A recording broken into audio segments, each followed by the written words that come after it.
विश्व का 5वां सबसे बड़ा महाद्वीप है। कौन सा है? 5वां। जनशून्य महाद्वीप है। कैसा है? जनशून्य। कोई भी व्यक्ति यहाँ पर निवास नहीं करता। पूरे चारों तरफ बर्फ का लेकिन सब सेहत पे ध्यान दो। लड़कियों का ध्यान ब्यूटिफिकेशन और सेहत पे जाता है। देखो ऐसा नहीं है तो सुनो फिर। एक महाद्वीप है जिसका नाम है अंटार्कटिका। कौन सा महाद्वीप है? अरे सुन लो कौन सा है? अंटार्कटिका। कौन सा है? क्षेत्रफल की दृष्टि से विश्व का 5वां सबसे बड़ा महाद्वीप है। कौन सा है? 5वां। जनशून्य महाद्वीप है। कैसा है? जनशून्य। कोई भी व्यक्ति यहाँ पर निवास नहीं करता। पूरे चारों तरफ बर्फ का विस्तार मिलता है, इसलिए इसको श्वेत महाद्वीप कहते हैं। कैसे कहते हैं? श्वेत महाद्वीप। क्योंकि केवल वैज्ञानिक अनुसंधान है, अस्थायी मानव बस्ती यहाँ पर नहीं मिलती है, तो वैज्ञानिक अनुसंधान कार्य यहाँ पर किए जाते हैं, इसलिए इसको विज्ञान और वैज्ञानिकों के लिए समर्पित महाद्वीप भी कहा जाता है। तो विज्ञान और वैज्ञानिकों के लिए समर्पित कौन सा है? अंटार्कटिका। भाई बर्फ गिरती है तो उसका आकार अलग हो जाता है। जब ग्रीष्मकाल में बर्फ कुछ पिघलती है तो आकार अलग हो जाता है। बार बार आकार बदलता है, इसका थोड़ा बहुत, इसलिए इसको कहते हैं गतिशील। क्या कहते हैं? गतिशील। देखो पृथ्वी के ऊपर जितना मीठा शुद्ध जल है उसका 75% केवल अंटार्कटिका में। 75% कहाँ है? अंटार्कटिका।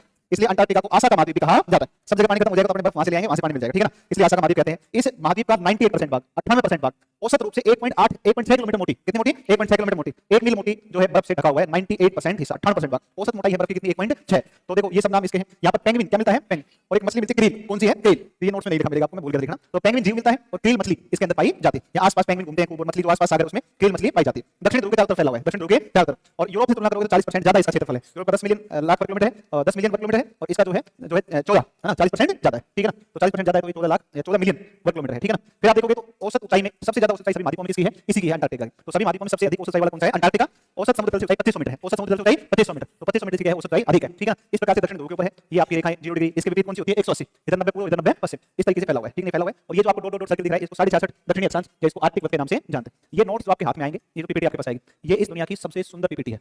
बस भाई नहीं कोई डाउट हो आपको? सुन लो राइटिंग में सुंदर नहीं? अरे पागल ये थोड़ा अजीब बच्चे हैं, मत गजब। इसको छेड़खानी करना कहते हैं, इसको तुम लोग वो मत मानना। अभी हमारे एक सर थे, इंग्लिश पढ़ाते थे पहले, तो मैं भी उनके पास मतलब एक बार थोड़े से दिन पढ़ने गया था कोचिंग के लिए, हमारे लोकल टाउन में थे। तो शाम को मैं ट्यूशन पढ़ाता था, तो दिन में उनके पास मैं इंग्लिश की कोचिंग करने के लिए जाता था। मैं सोचा चलो भाई मैथ रीजनिंग पढ़ लेते हैं, इंग्लिश भी पढ़ लेते हैं। तो वो अभी भी वैसे ही ट्यूशन पढ़ाते वैसे ही। तो मैं उनके पास गया तो वो बोले कि यार बड़े खुश हुए। मैं गया तो मैं गया तो फिर बोले कि यार बच्चों से मिलकर जाना। मैंने ठीक है गुरुजी मिलेंगे बच्चों से। अब बच्चों से मिलने गया तो मैं समझ में क्या बोलूं उनको, बात समझे नहीं समझे? मैंने गुरुजी मैं क्या बोलूं ये तो बताओ। बोल बस कुछ भी ऐसे ही कुछ बता दे। अब मैं जैसे ही कुछ बोलूं बच्चे ताली बजाना शुरू हो जाए। अब मुझे समझ में आ रहा था अच्छे तरीके से कि ये ताली खुश होकर नहीं बजा रहे। स्कूल में पता अपने स्कूल में जानते हैं कोई गेस्ट आता है स्कूल में कैसे बच्चे बदमाशी करते हैं, उनको कोई मतलब नहीं, तो गेस्ट अपने घर पे है, कोई मतलब नहीं उनको ना। तो वो बात है। फिर बोले दूसरी क्लास में मैं नहीं मिलूंगा, मैं आपसे मिलने आया था, मैं मिल लिया आपसे ना, तो मैं तो आ गया उनके वैसे है ना। तो प्लीज शरारत नहीं करें। देखो ये नोट्स अच्छे इसलिए है, एक तो इनमें डायग्राम बने है ना, दूसरा सारा कंटेंट सीक्वेंस वाइज है, और कंटेंट एक बेटा मैं जो स्कूल पढ़ रहे हैं तो उसमें प्रिंसिपल रह गया, बात समझ गया? यदि आप ना इसको आगे खाली रखा करो, तुम पीछे बैठा करो उधर से ना, खड़ा वहां से जा, खड़ा पीछे जा, खड़ा वहां से बेटा मेरे सामने बकवास कर रहा है, खड़ा पीछे। हां बला लग रहा है, लकड़ी लाइक। अरे तू ना, अरे ये असली आदमी नहीं क्या पीछे, ये पीछे तो आ गया इधर बेटा, मेरे सामने छेड़ कर रहा है। तो देखो अब सुनो, इसलिए बिल्कुल सीक्वेंस वाइज बहुत अच्छे नोट्स है ये, इसलिए इनको आप बढ़िया तरीके से इनको आप बढ़िया से प्रिंट आउट करवा के प्रॉपर रिवीजन कर लेना, ठीक है ना? अच्छे खासे नोट्स हैं। देखो अब सुनो, ये सब बात मैंने बता दी। इसमें एक ज्वालामुखी है, उस ज्वालामुखी का नाम है माउंट एरेबस। बोलो कौन सा है? Mount Erebus. अंटार्कटिका का एकमात्र सक्रिय ज्वालामुखी कौन सा है? Mount Erebus. कौन सा है? Mount Erebus. अंटार्कटिका का सबसे सक्रिय या अंटार्कटिका में एकमात्र सक्रिय कौन सा है? माउंट एरेबस है, माउंट एरेबस है। अब सुनो देखो, यहाँ पर जो है एक चोटी पड़ती है, इसका नाम है विंसन मैसिव। कौन सी है? Vinson massif. कौन सी है? बोलो विंसन मैसिव। बोलो कौन सी है? Vinson massif. Vinson massif Antarctica महाद्वीप की सबसे ऊंची चोटी। विंसन मैसिव अंटार्कटिका की सबसे ऊंची चोटी, विंसन मैसिव सबसे चोटी है। इसके ऊपर 2020 में एक गए, इनका नाम था, ये गई थी, इसका नाम है मालवतपूर्णा। क्या नाम है इसका? मालवतपूर्णा। इस पर मालवतपूर्णा पर चढ़ने वाली प्रथम 2020 में चढ़ाई गई थी मालवतपूर्णा, अंटार्कटिका की विंसन मैसिव पर चढ़ने वाली प्रथम भारतीय आदिवासी महिला। प्रथम भारतीय आदिवासी महिला कौन है? मालवतपूर्णा है, ठीक है ना? देखो अंटार्कटिका का उपयोग कैसे करेंगे, किसका कितना अधिकार होगा, क्या कर सकते हैं, किस देश की क्या स्थिति होगी, इसके लिए अंटार्कटिका संधि बनाई गई 1 दिसंबर 1959। अंटार्कटिक संधि बनी। उस अंटार्कटिक संधि के अंतर्गत आप देखो 12 देश मिले, उसमें यूके है, यूएसए है, ऐसे करके 12 देश मिले। और ये देश कहां पर मिले? इन्होंने मीटिंग करी कहां पर? वाशिंगटन, अमेरिका के अंदर। अमेरिका की राजधानी कौन सी है? वाशिंगटन डीसी है। तो वहां पर इन लोगों ने क्या करी? मीटिंग करके इन लोगों ने अंटार्कटिक संधि बनाई, जिसका मुख्यालय ब्यूनस आयर्स। देखो कोई संधि बनी है तो उसके कागज भी होंगे, उस संधि की निगरानी के लिए कुछ लोग सेलेक्ट भी किए जाएंगे, कैसे काम होगा उसके लिए कुछ न्यायिक प्रक्रिया भी कुछ होती है, कोई उल्लंघन ना करे, अंटार्कटिका की निगरानी के लिए भी कुछ होता होगा। तो कोई संधि होती है तो उसका मुख्यालय जरूर होता है कि भाई यहां से ये संधि क्या होगी, कंट्रोल होगी। उसका मुख्यालय अंटार्कटिक संधि का मुख्यालय ब्यूनस आयर्स अर्जेंटीना। कहां पर? Buenos Aires Argentina. तो 1 दिसंबर 1959 को संधि बनी, 12 देश मिले, 12 देशों ने एक समूह बनाकर संधि को गठन किया वाशिंगटन के अंदर। धीरे-धीरे उसमें और देश भी शामिल हो गए। वर्तमान में इसके अंदर 54 पक्षकार हैं। कितने हैं? 54। 1961 से संधि लागू हुई, भारत ने 1983 में संधि को क्या किया? हस्ताक्षर किया। देखो इस संधि जब अंटार्कटिका अभियान होता है तो वो होता है आपका लगभग दिसंबर से फरवरी तक। कब होता है? दिसंबर। अब आप कहोगे दिसंबर से वो सर्दी होती है, तो सर्दी उत्तर होती है, दक्षिण गोला में तो क्या है? गर्मी है। दिसंबर जनवरी फरवरी, दक्षिण में क्या है? गर्मी। क्योंकि उत्तरी गोला में हम रहते हैं, उत्तर में गर्मी, उत्तर में सर्दी क्यों है? क्योंकि सूरज कहां है? दक्षिण। इसलिए जितने भी अंटार्कटिक अभियान जाएंगे वो सब कब जाते हैं? तो वो सब जाते हैं सर्दियों के दौरान। जब अपने यहाँ सर्दी होती है तब वहां नीचे क्या होगी? गर्मी। इसलिए दिसंबर जनवरी और फरवरी में जितने भी वैज्ञानिक जाते हैं, अभियान जाते हैं, वो सब कब जाते हैं? गर्मियों के दौरान। दक्षिण की गर्मियां, उत्तरी गर्मी, दक्षिण की गर्मी दिसंबर जनवरी फरवरी के अंदर जाते हैं। तो विंटर मैसिव सबसे ऊंची चोटी है और अंटार्कटिका का एकमात्र सक्रिय ज्वालामुखी कौन सा है? ये बस। शुष्क और हवादार महाद्वीप है। शुष्क हवादार का मतलब ये है कि आर्द्रता नहीं है, बर्फ है लेकिन आर्द्रता नहीं है अंदर। और हवादार का मतलब तेज गति से हवाएं चलती हैं। क्यों? क्योंकि अवरोध ही नहीं है। जब हवाएं कब बाधित होती है? जब उसके बीच में क्या है? पर्वत आए, पठार आए, मैदान आए, मतलब बिल्डिंग्स आए, बड़े-बड़े शहर आ जाएं, तब ना अवरोधित होंगी हवाएं। तो बाकी जब कोई अवरोध नहीं होगा धरातल पर तो हवाएं क्या होंगी? तेज। इसलिए इसको हवादार महाद्वीप के रूप में भी इसको हम कह सकते हैं। इसके बाद में ये एक पर्वत है जिसको बोलते हैं ट्रांस अंटार्कटिक। कौन सा है? ट्रांस ट्रांसएंटार्क्टिक। तो ट्रांसएंटार्क्टिक महाद्वीप है, ये आपका ये पर्वत है, ये इसको दो भागों में बांटता है, पूर्वी अंटार्कटिका और एक पश्चिमी अंटार्कटिका, ये इसको दो भागों में बांटता है। तो ये कुल मिलाकर के आपकी बातें हैं किसके बारे में, अंटार्कटिका। यहाँ पर तीन अनुसंधान केंद्र है, कितने अनुसंधान केंद्र हैं, तीन। सबसे पहला 1983 में स्थापित हुआ, उसका नाम था 1984 में, जिसका नाम था दक्षिणी गंगोत्री। गंगोत्री नहीं है, दक्षिणी, ये ध्यान रखना, ये दक्षिणी गंगोत्री है, गलती होती है कि इसमें गंगोत्री कह देते हैं इसको ना, तो ये एक्चुअल में कौन सा है, दक्षिणी गंगोत्री। दक्षिणी गंगोत्री है और 1984 में स्थापित हुआ, ये है आपका, और वर्तमान में बंद है, कोई तूफान आया उसमें ये क्या हो गया, नष्ट हो गया, ठीक है। और भारत का पहला अंटार्कटिक जो अनुसंधान केंद्र कौन सा है, दक्षिणी गंगोत्री। फिर दूसरा स्थापित किया गया जिसका नाम था मैत्री, कौन सा था, मैत्री। 1989 में इसको स्थापित किया मैत्री को, और मैत्री के ही इसके दक्षिण गंगोत्री के बदले मैत्री बनाया गया। दूसरा था और एक और बनाया गया जिसका नाम था भारती, लॉर्ड्स हिल क्षेत्र के अंदर बनाया गया था, लॉर्ड्स हिल क्षेत्र में ना। तो एक आपका था कौन सा, तीसरा 18 मार्च 2012 को स्थापित भारती। भारती और मैत्री दोनों अभी फिलहाल चालू है, दक्षिण गंगोत्री बंद हो चुका है। इसी प्रकार का अनुसंधान केंद्र हमने आर्कटिक में भी स्थापित किया, उसका नाम है हिमाद्री। आर्कटिक में कौन सा है, हिमाद्री। तो हिमाद्री अनुसंधान केंद्र कहां पर, आर्कटिक महासागर, वो उत्तरी ध्रुव के ऊपर है, ध्यान रखना। पेंगुइन और क्रेल मछली यहां पर पाई जाती है, पेंगुइन जीव मिलता है और एक आपकी कौन सी मछली मिलती है, क्रेल। पेंगुइन जीव और एक आपकी क्रेल मछली है ना, एक क्या मिलती है, क्रेल मछली मिलती है। ये दो जीव यहां पर पाए जाते हैं, क्रेल मछली और पेंगुइन जीव, पेंगुइन जीव और क्रेल मछली ये यहां पर पाए जाते हैं। आई बात समझ में, अंटार्कटिका खत्म, केवल 10 मिनट लगे बस, मैंने खींचा भी नहीं है, ऐसे ही तो पढ़ाना है, कोई दिक्कत। सब ऐसे रहा तो तीन महाद्वीप आज ही करते हैं एक क्लास, नहीं अपने भाग नहीं रहे हैं, छोड़ भी नहीं, इसकी भी नहीं कर। हाँ लेकिन लफड़ा ये है कि वो नहीं है, मतलब लिखना नहीं है अपने को, है ना। तो मैं धीरे धीरे बता भी दूंगा ना। तो संडे को अंतिम क्लास मैंने पहले अनाउंस कर दिया है, मैनेजमेंट को बता दिया। आज भी तुम्हारा टॉपिक उन्होंने टीम में बना के मुझे भेजा वर्ल्ड का ना, तो एक सप्ताह के अंदर आपको पूरे वर्ल्ड के सारे नोट्स आपको दे देंगे, बढ़िया अच्छे खासे नोट्स, है ना। भाई देखो मैंने अपने स्तर पर प्रयास किया है, अब तुम लोग इज्जत रख लेना बस। तुम लोग वहां पर जो है तबियत खराब नहीं होनी चाहिए, खराब खाना नहीं खाना है फिलहाल, अच्छा खाना खाना है और तबियत का ध्यान रखना है, ठीक है। देखो बीमार नहीं होना है, सुनो प्लीज प्लीज ध्यान दो, ध्यान दो, एक मिनट सुनो, बिल्कुल साइलेंटली सुनो। महाद्वीप है दक्षिणी अमेरिका, कौन सा महाद्वीप है, दक्षिणी अमेरिका। इसको पक्षी महाद्वीप कहते हैं, क्या कहते हैं, पक्षी महाद्वीप। कौन सा महाद्वीप है, पक्षी महाद्वीप, पक्षी महाद्वीप कहते हैं। और बायो कॉन्टिनेंट कहते हैं, त्रिभुजाकार है, कैसा आकार है, त्रिभुज। देखो त्रिभुजाकार साफ दिखा है, त्रिभुज जैसा ही है, त्रिभुजाकार महाद्वीप है। अब देखो यहाँ से एक रेखा जाती है, इक्वेटर, कौन सी रेखा है, इक्वेटर, वो रेखा है। देखो बी सी ई, कौन कौन है, बी सी ई। बी देखो सी से दो बनते हैं, एक तो सी से कोलंबिया बनता है और एक सी से बनता है चिली। एक कौन सा बनता है, चिली। तो देखो नीचे वाला जो सी है वो तो चिली होता है, ऊपर वाला सी कौन सा है, कोलंबिया। क्योंकि ब्राजील के बगल में यहाँ पर जो देश मिलेगा, इस देश का नाम कौन सा है, कोलंबिया। ये ध्यान रखना, कोलंबिया ऊपर है और चिली जो है वो कहाँ पर है, नीचे। तो ध्यान रखना ऊपर वाला जो इक्वेटर की जब बात करते हैं, इक्वेटर की विश्व की, तो हमेशा कोलंबिया आता है, और जब भी कभी हम नीचे मकर रेखा की बात करते हैं तो कौन आता है, चिली आता है। ये गलती आप पेपर में बिल्कुल ना करना ना। तो बी सी ई, बी का मतलब होता है ब्राजील, सी का मतलब होता है कोलंबिया, ए का मतलब इक्वेडोर। तो देखो विश्व रेखा दक्षिण अमेरिका में इक्वेडोर, कोलंबिया और किससे होती है, ब्राजील। इक्वेडोर, कोलंबिया, ब्राजील, मतलब बी सी ई, बी सी ई। बी से ब्राजील, बी से ब्राजील, बी से ब्राजील, सी से कोलंबिया, सी से कोलंबिया, ई से इक्वेडोर, ई से इक्वेडोर। अच्छा इक्वेडोर का नाम हो सकता है ऐसे पढ़ो, इक्वेडोर के नाम से नाम पढ़ो, इक्वेडोर। इक्वेडोर पर होने की वजह से क्या नाम हो गया, इक्वेडोर, इक्वेडोर हो गया, ठीक है ना, इक्वेडोर हो गया। अब ये तो हो गया, नीचे आता है एसीपी साहब, क्या आता है, एसीपी। पुलिस में अधिकारी होता है एसीपी, है ना, सुना है एसीपी। तो एसीपी साहब क्या बोलते हैं उसको, एसीपी साहब। तो एसीपी से अगर लो, ए से अर्जेंटीना, सी से चिली, पी से पराग्वे, पी से पराग्वे। देखो पी से पेरू बनता है, लेकिन पेरू चूंकि ऊपर है, लेकिन यहाँ पर कौन सा पराग्वे, कौन आता है, पराग्वे। तो एसीपी से, ए से अर्जेंटीना, सी से चिली, पी से पराग्वे और बे से ब्राजील। से कुछ नहीं बनता है, से कुछ नहीं बनता है, बे से बनता है, बे से क्या बनता है, ब्राजील। तो एक अर्जेंटीना, चिली, पराग्वे और Brazil, Argentina, Chile, Paraguay, Argentina, Chile, Paraguay, Brazil, Argentina, Chile, Paraguay, Brazil, Argentina, Chile, Paraguay, Brazil. ये आपका कौन सा हो गया, ये हो गया मकर रेखा। तो कल को मकर रेखा ध्यान रखना, दक्षिण अमेरिका से क्वेश्चन आ सकता है, बी सी ई, एसीपी साहब, है ना, मकर रेखा, एसीपी साहब और इक्वेटर, बी सी ई, ब्राजील, कोलंबिया, इक्वेडोर। एसीपी से बनता है अर्जेंटीना, चिली, पराग्वे और एक बनता है आपका ब्राजील। आगे बात समझ में, आगे चलते हैं सर इसके ऊपर, आगे चलोगे तो अगली बात पर आओ। अगला इसमें क्या है, देखो अगला इसमें पढ़ते हैं एक नहर, और इस नहर का नाम है पनामा। कौन सी नहर है, पनामा। देखो लोक प्रणाली पर आधारित है, इसमें है लोक प्रणाली पर आधारित नहर है, कौन सी, जिसको बोलते हैं पनामा। लोक प्रणाली पर कौन सी है, पनामा।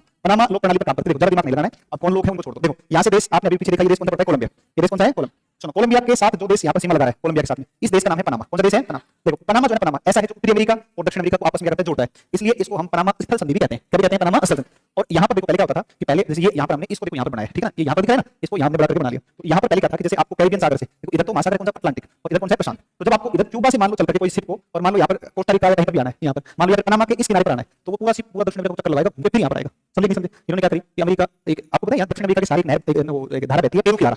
पेरू की धारा का अध्ययन किया हम्बोल्ट ने, किसने किया, और हम्बोल्ट ने सुझाव दे दिया कि एक काम क्यों नहीं करते हो, नहर क्यों नहीं बना देते हो। बहुत बढ़िया, अमेरिका ने नहर बना दी काट करके। अमेरिका ने 1915 में नहर का कर दिया निर्माण।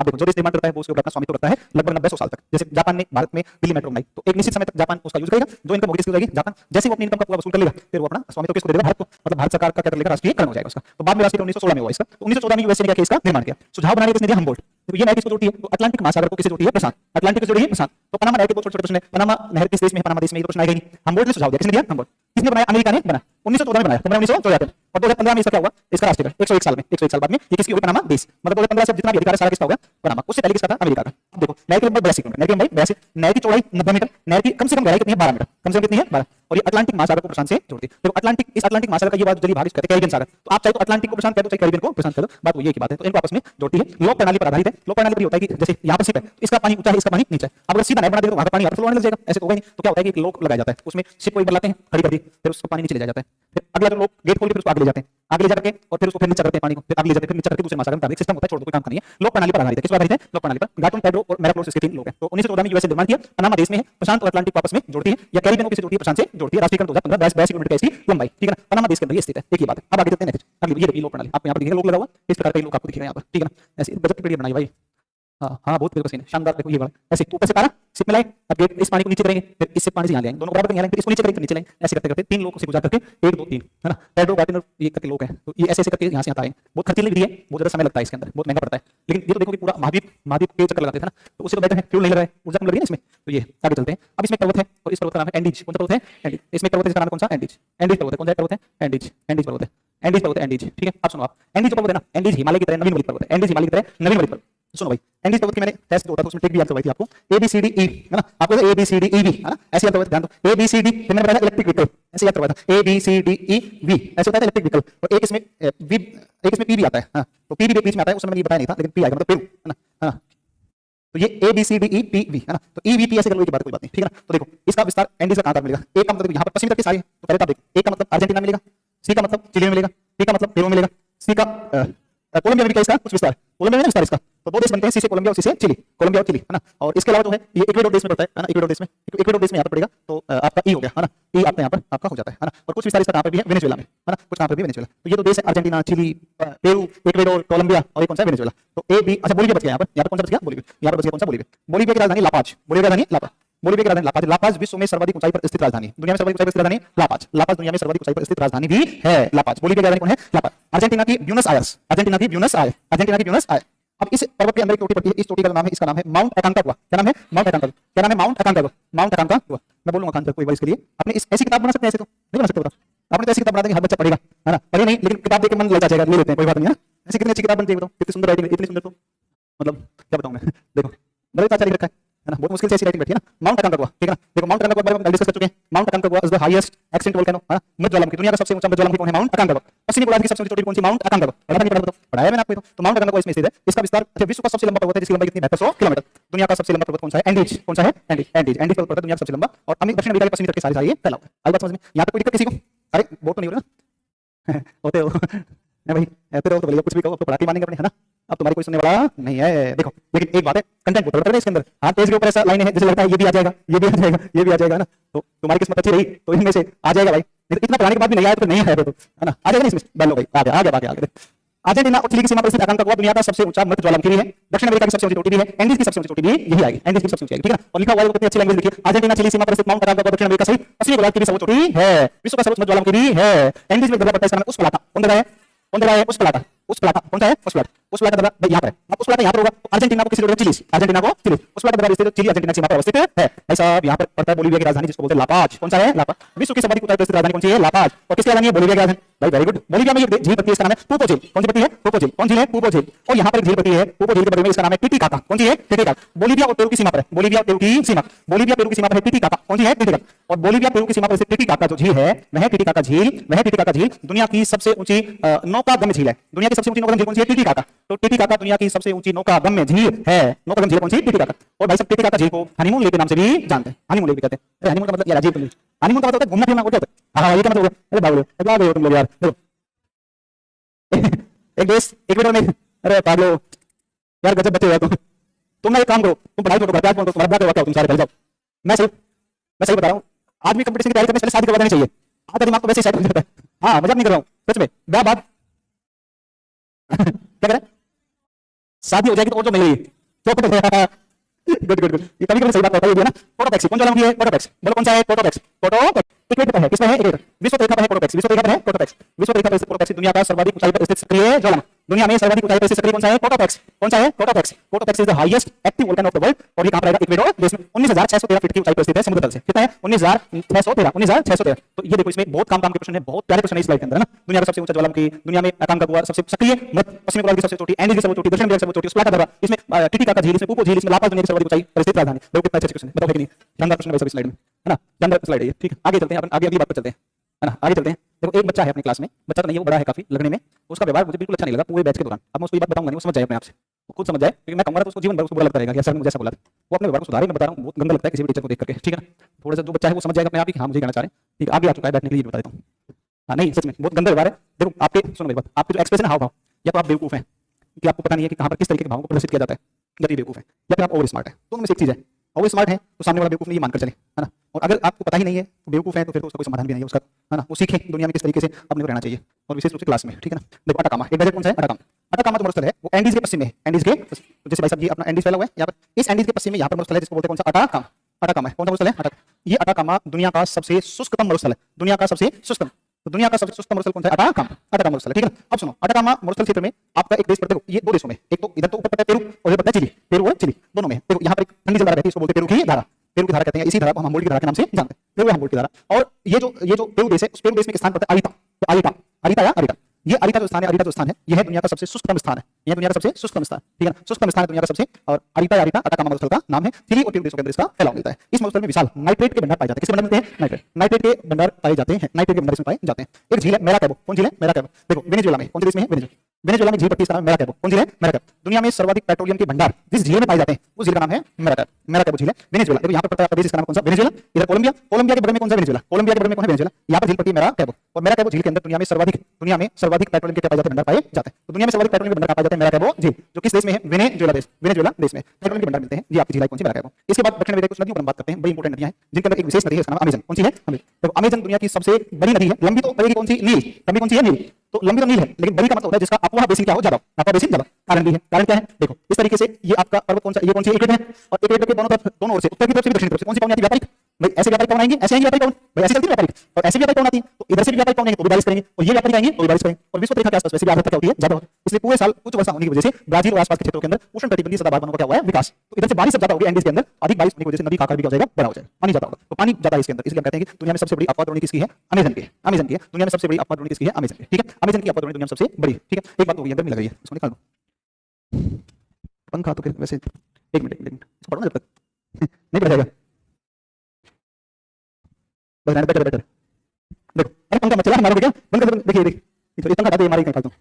देखो इसको देखो एक बार, वो लगता हूँ क्या मैं, तो देखो देखो सुनो, ये यहाँ पे आपकी नदी है कौन सी, ये अमेजन, कौन नदी है, अमेजन। अमेजन अपना डेल्टा कहाँ पर बनाती है, इक्वेटर पर। एक बात, अमेजन अपने डेल्टा का निर्माण कहाँ करती है, विषुवत रेखा पर करती है। अमेजन का उद्गम होता है पेरू देश में, एंडीज में। यहाँ पर कौन सा है, एंडीज। तो पेरू में एंडीज से निकलती है, ब्राजील से बहती हुई इक्वेटर पर डेल्टा बनाती है और जाकर गिरती है कैरिबियन सागर, कैरिबियन सागर में गिरती है। अपना डेल्टा कहाँ बनाती है, विषुवत रेखा पर बनाती है, कहाँ पर बनाती है, विषुवत रेखा, विषुवत रेखा पर अपना डेल्टा क्या करती है, निर्माण करती है, ठीक है ना। ब्राजील से बहती है, अटलांटिक महासागर में गिरती है, और एंडीज पर्वत से इसका क्या होता है, उद्गम होता है। विश्व की दूसरी और दक्षिण अमेरिका की सबसे लंबी नदी, विश्व में दूसरी है, किसके बाद, नील के बाद। अपवाह द्रोणी में सबसे बड़ी, अपवाह द्रोणी में सबसे बड़ी, तो एक दिखाया ना, यह विश्व का सबसे बड़ा अपवाह बेसिन है, लार्जेस्ट बेसिन है दुनिया का, वो है अमेजन। और देखो विश्व रेखा के आसपास इसके जो वन है, इन वनों को सेलवास क्या कहते हैं, सेल। तो विश्व रेखा के आसपास के वनों को कहा जाता है सेलवास, जो ब्राजील के अंदर विशेष रूप से फैले हुए हैं। दुनिया के सबसे बड़े उष्ण कटिबंधीय सदाबहार वनों का क्षेत्र है सेलवास, समझे बात को। तो ये आएंगे, फिर आप देखो नेक्स्ट, अमेजन के अंदर यानोमामी जो वो मिलती है, जनजाति, यानोमामी जनजाति मिलती है, कौन मिलती है, यानोमामी, यानोमामी जनजाति मिलती है। बहुत काम का प्रश्न नहीं है ये वाला, मैंने आपको बताया ना, ये मैंने आईएएस में पढ़ाया है, ये सारा अभी पढ़ता पढ़ाया अभी बस, अभी बड़ी है ये नोट्स, ठीक है। तो बिल्कुल अभी रिसेंटली मैं पढ़ा रहा हूँ उसके अंदर, तो उसी में से लाया हूँ ये। तो देखो इसमें से ये नदी आपकी है, फिर इधर आप देखोगे तो इसमें एक नदी मिलती है, इसका नाम है जापुरा, कौन सी मिलती है, निग्रो, कौन सी है, निग्रो, जापुरा निग्रो, जापुरा निग्रो, जापुरा निग्रो। एक जुड़वा, कौन सी है, जुड़वा। एक पुरुष, कौन सी है, सबसे बड़ी साइड नदी कौन सी है, पुरुष ही है। एक का नाम है मेदिरा, कौन सा है, मेदिरा। एक है जुरेना, कौन सा है, जुरेना। तो ध्यान रखना, जापुरा, निग्रो, जुड़वा, पोरोस, मेदिरा और ये जुरेना, ये सब क्या है, इसकी सहायक नदियां। और अमेजन के अंदर सबसे बड़ी जनजाति है यानोमामी, कौन सी है, यानोमा। और यहाँ पर एक स्थान पड़ता है मनोस, कौन पड़ता है, मनोस। मनोस जो है रबर संग्रहण केंद्र है, रबर। देखो इक्वेटर विश्व वनों के अंदर रबर भी पाया जाता है, रबर के वृक्ष को मिलते हैं, तो रबर संग्रहण किया जाता है किसके अंदर, मनोस के अंदर, ठीक है ना। तो मनोस के रबर संग्रहण केंद्र कहाँ पर, अमेजन के बेसिन में। अमेजन बेसिन के वनों को क्या कहते हैं, अमेजन बेसिन के वनों को कहते हैं क्या, सेलवास, क्या कहते हैं, सेल। दुनिया का सबसे बड़ा उष्ण कटिबंधीय सदाबहार वनों का क्षेत्र कौन सा है, सेलवासी, सेलवासी। तो एक नदी आती है आरोनिको, कौन सी आती है, आरो। देखो ये वेनेजुएला देश की कुछ भूमि से निकलती है और इस तरीके से आरोनिको बहती है, और आरोनिको वेनेजुएला में लानोज घास के मैदान से बहती है, किससे बहती है, लानोज। और लानोज घास के मैदान से बहती हुई और ये गिरती है जाकर कैरिबियन सागर।